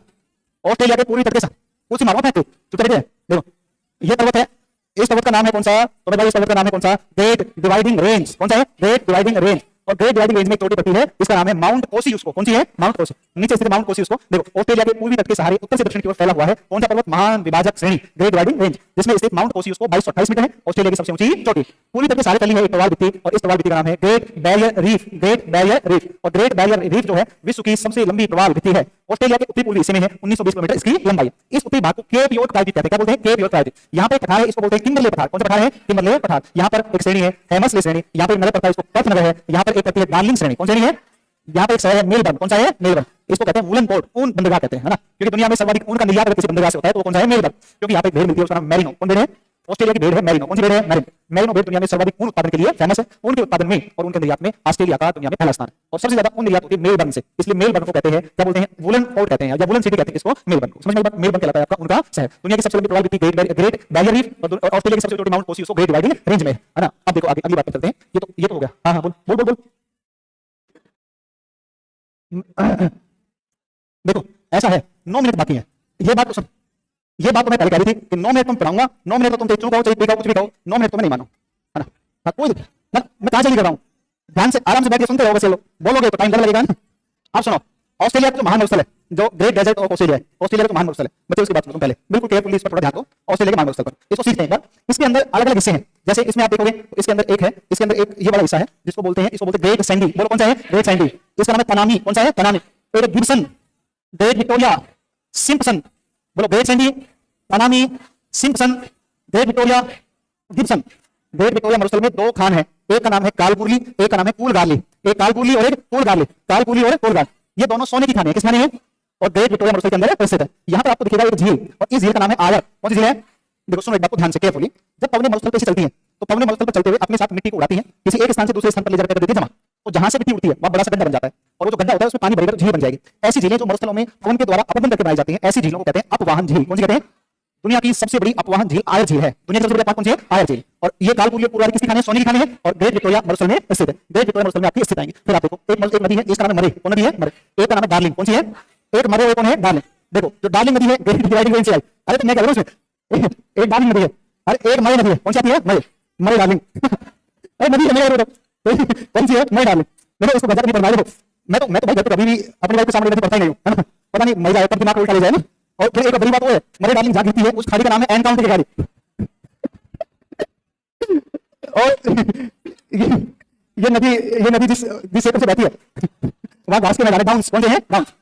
तो डाउन्स घास के मैदान से बहती है, और डाउन्स शीतोष्ण कटिबंधीय घास के मैदान। कैसे हैं? शीतोष्ण कटिबंधीय घास के मैदान। आपको पता है ऑस्ट्रेलिया के शीतोष्ण कटिबंधीय घास के मैदान का नाम है डाउन्स। डाउन्स को ऑस्ट्रेलिया की ब्रेड बास्केट कहा जाता है। ब्रेड बास्केट कहा जाता है, सिंपल है, ये हो गया। तो ये आपकी बातें मैंने आपको बता दी। मरे डार्लिंग नदी ऑस्ट्रेलिया की सबसे लंबी नदी है। इसके बाद अंतिम 2 स्लाइड बच गई, ये लो 5 मिनट इसमें, तो इससे पहले छोड़ देंगे आप, इनका मतलब है 19 में छोड़ देंगे ना। सुनो आप, देख ये वाला क्वेश्चन बच्चे ने कल पूछा था, ये प्रश्न किसी बच्चे ने पूछा था, प्लीज अभी सुनो इसको। देखो ये किसी बच्चे ने पूछा, सुनो कल आपने पूछा था, उत्तर वो कुछ पूछा था उसने, ये प्रश्न था, मैंने कहा कल डायग्राम में बताएंगे ना। देखो ये ऊंचा क्षेत्र है और ये क्षेत्र कैसा है? नीचा। और ये वाटर टेबल है, ये वाटर टेबल है। तो जब बारिश हुई तो ये पानी देखो जो ऊंचा क्षेत्र है, ये वाला क्षेत्र ऊंचा था, तो पानी यहाँ से ऊपर यहाँ तक आ गया, इससे ऊपर पानी नहीं जाएगा। तो पानी का लेवल है कि यहाँ से ऊपर पानी ऊपर नहीं चढ़ेगा। तो यहाँ पर तो आपका ऐसा है, ये भी उत्तर कूप है, लेकिन ऐसा उत्तर कूप जिसमें पानी सोता है बाहर नहीं। अच्छा आप देखो कुएं जो होते हैं खुले कुएं होते हैं, उनमें आपको पानी दिखता है? दिखता नहीं दिखता है? तो तो वो पानी ऊपर फिक्स सिस्टम है उसका, उससे ऊपर पानी नहीं आता। लेकिन यदि वो स्थल नीचे होता तो पानी अपने आप निकलना शुरू हो जाता। जैसे यहाँ पर अगर कोई आदमी खड़ा होगा, यहाँ पर एक आदमी, तो यहाँ पर कोई व्यक्ति खड़ा होगा तो इसमें नीचे कुएं में पानी इसको दिखेगा। लेकिन जब वो व्यक्ति इतना नीचे आ जाएगा तो ये देखो इसमें देखो आप, जब स्थल यहाँ पर कोई व्यक्ति खड़ा होगा तो ये पानी जो नीचे जा रहा है, जब लगातार बारिश होगी तो पानी नीचे जा रहा है, नीचे जाकर के स्वतः ही पानी बाहर की तरफ होता है, निकलता है। ऐसे कुएं जिनमें खुद से खुद पानी निकलता है जमीन से, उनको कहते हैं आर्टिजन बेसिन, या उनको बोलते हैं उत्सुक कूप। क्या बोलते हैं? आर्टिजन वेल या उत्सुक कूप कहते हैं। दुनिया का सबसे बड़ा आर्टिजन बेसिन ऑस्ट्रेलिया में, और ऑस्ट्रेलिया का जो प्रांत है उसका नाम है क्वींसलैंड। कौन सा प्रांत है? 6 प्रांत है ऑस्ट्रेलिया। कितने हैं? 6। पश्चिमी ऑस्ट्रेलिया, उत्तरी ऑस्ट्रेलिया, दक्षिणी ऑस्ट्रेलिया, क्वींसलैंड, विक्टोरिया, ऐसे करके 6 प्रांत है। तो उसमें क्वींसलैंड के अंदर दुनिया का सबसे बड़ा जो है उत्सुक कूप द्रोणी मिलती है ऑस्ट्रेलिया। तो आर्टिजन बेसिन कहां पर पाए जाते हैं? ऑस्ट्रेलिया। ये यहां पर आपको क्वींसलैंड में देखने को मिलेंगे, खुद में खुद पानी जिनसे उतर आता है। ठीक है, अब ये वाला आप देखो इसमें, और इसमें क्या है? देखो इसमें हमने क्या दिखा रखा है? इसमें दिखा रखा है हमने ऑस्ट्रेलिया का, ये दिखा रखा है कि यहां पर देखो प्रांत है, एक पश्चिमी ऑस्ट्रेलिया, उत्तरी ऑस्ट्रेलिया, दक्षिणी ऑस्ट्रेलिया, इसका नाम है क्वींसलैंड, इसका न्यू साउथ वेल्स। कौन सा है? New south. और ये प्रांत है जिसका नाम है विक्टोरिया। कौन सा प्रांत है? विक्टोरिया। और देखो इसमें मेरिनो भेड़ की नस्ल है जो विश्व में सर्वाधिक ऊन के लिए जानी जाती है। ऊन के उत्पादन में ऑस्ट्रेलिया का पहला स्थान। मेल बर्न को विश्व भर में ऊन बंदरगाह के रूप में जाना जाता है। ऑस्ट्रेलिया में एक जनजाति मिलती है पिंटू बी। कौन सी है? एक बिंटू बी। कौन सा है? एक अलुआ। कौन सी है? अलुआ। देखो हमने लिखा है कि ऑस्ट्रेलिया की 90% आबादी या जनसंख्या यूरोप से आई हुई है ना, आप्रवासी, यूरोप से आके बसे यहाँ पर आए, आप्रवासी 90% पॉपुलेशन। ठीक है, और ये आपकी अंतिम स्लाइड खत्म हो गया, बस है ना, कंप्लीट। बताओ बताओ बताओ बताओ, कोई दिक्कत नहीं, बताओ बस। आप देखो इसको, न्यूजीलैंड के 2 द्वीप है, न्यूजीलैंड के कितने द्वीप? और भी छोटे छोटे, लेकिन 2 मुख्य द्वीप है, उत्तरी न्यूजीलैंड और एक दक्षिण न्यूजीलैंड। देखो जेम्स कुक एक ब्रिटिश यात्री थे, वो यहाँ पर आए थे और उन्होंने इसको खोजा था। और जेम्स कुक ने इसको खोजा था इसलिए उनके नाम से एक चोटी है, कुक चोटी है, माउंट कुक, और एक जल संधि है जिसका नाम है कुक जल संधि। ये उत्तरी न्यूजीलैंड, इस उत्तरी न्यूजीलैंड के ऊपर यहाँ पर राजधानी पड़ती है वेलिंगटन। कौन सी है? वेलिंगटन राजधानी न्यूजीलैंड की। नीचे है दक्षिणी न्यूजीलैंड। दक्षिणी न्यूजीलैंड में पर्वत है, देखो आल्प्स पर्वत यूरोप में है, लेकिन दक्षिणी आल्प्स पर्वत कहां पर है आपका? दक्षिणी न्यूजीलैंड में। दक्षिणी न्यूजीलैंड में स्थित है दक्षिणी आल्प्स। कौन सा पर्वत है? दक्षिणी आल्प्स। दक्षिणी आल्प्स पड़ता है, और इस दक्षिणी आल्प्स में एक चोटी पड़ती है, इसका नाम, मैंने इस पर्वत का नाम ही नहीं लिखा इसमें, ये तो बहुत गलत बात है, इसको आप पीडीएफ में लिख लेना, दक्षिणी आल्प्स पर्वत। ठीक है, तो माउंट कुक चोटी दक्षिणी आल्प्स में है, दक्षिण न्यूजीलैंड में है, जो इस न्यूजीलैंड की सबसे ऊंची चोटी। ठीक है ना। न्यूजीलैंड पहुंचने वाले पहले व्यक्ति एबेल तस्मान थे। तस्मान के नाम पर ही तस्मान सागर। लेकिन एक डच यात्री थे, लेकिन यहाँ उतरे नहीं थे, जो कि 1642 में यहाँ पर आए। एबेल तस्मान आए, दूर से देख के चले गए, उतरे नहीं, पता नहीं क्यों नहीं उतरे, क्या पता जो भी रहा होगा। लेकिन फिर आए उसके बाद में चल करके जेम्स कुक ब्रिटिश यात्री, और जेम्स कुक यहाँ पर उतरे, और इतना बकवास नहीं करते हैं, टाइम हो गया, मतलब गधे हो गए सच में। मैंने 20 के लिए कहा था, 20 हो गया, इसका मतलब इसको नहीं पढ़ेंगे, अजीब बच्चे। न्यूजीलैंड की विस्तृत जानकारी ब्रिटिश यात्री जेम्स कुक द्वारा प्रस्तुत की गई, और ये यहाँ पर कब 1769। देखो यहाँ न्यूजीलैंड के जो स्थानीय लोग हैं उनको माउरी कहते हैं। क्या कहते हैं? ये प्रश्न सैकड़ों बार पूछा गया है, UP, Bihar, MP, Jharkhand, Tamil Nadu, UP, Kerala, सब परीक्षाओं में माउरी के बारे में बार बार पूछा है। माउरी लोग मूल निवासी है न्यूजीलैंड के। कहां के मूल निवासी है? और न्यूजीलैंड दुनिया का एकमात्र देश है जो दूध का परिवहन पाइपलाइन से करता है। जैसे हमारे घरों में पाइपलाइन से पानी आता है, ऐसे न्यूजीलैंड के अंदर जो फार्म है, कृषि फार्म, जब पशुपालन होता है, वहां से सीधा एक सिस्टम लगा होता है कि अपने यहाँ दूध उत्पादन डायरेक्ट डेयरी के अंदर यहाँ से ओपन कर दो, दूध सीधा वहां पर चला जाए। तो इस प्रकार का सिस्टम यहाँ पर न्यूजीलैंड में। और न्यूजीलैंड जो है महिलाओं को मताधिकार प्रदान करने वाला दुनिया का पहला देश भी कौन सा है? न्यूजीलैंड। ध्यान रखना, कार्बन टैक्स लगाने में बहुत समृद्ध देश है और बहुत खूबसूरत देश है। इस दक्षिणी आल्प्स पर्वत के इस तरफ, पूर्व की तरफ, यहाँ पर घास के मैदान मिलते हैं, कैंटरबरी। कौन से हैं? कैंटरबरी। तो कैंटरबरी घास के मैदान न्यूजीलैंड में मिलने वाले शीतोष्ण कटिबंधीय घास के मैदान। तो ये आपकी बातें होंगी, याद सुनो, बैठे रहो ना, उठ मत जाना, ये तो हो गया पूरा। ठीक है, लेकिन अब सुनो, आप इसके प्रिंट आउट निकाल लेना, अभी निकाल करके जाना प्रिंट आउट, जाते के साथ इसको प्रॉपर तरीके से लिखना। मेरे बात समझे नहीं समझे? अरे यार तुम इसको तो निकलवा ले जाओ कम से कम, फिर बाकी दे देंगे। ठीक है, मैंने उसका नोट्स भी लिख दिया, क्या कहते हैं, अरे सुन ले यार, अभी प्रिंट आउट निकलवा लेना, फिर बाइंडिंग एक बार करवा लेना सारी लाकर। ठीक है, मासा की जो बनाई थी उसके मैंने प्रॉपर्ली बोर्ड पर सब लिख दिया है, तो मासा की जो धारा का पीडीएफ भी अपलोड कल करवा देंगे। ठीक है ना, उसका प्रिंट आउट बढ़िया तरीके से सारे निकालें। ठीक है, रिवीजन करना सारे लोग, मजा नहीं आया? चलो बाय, जय हिंद।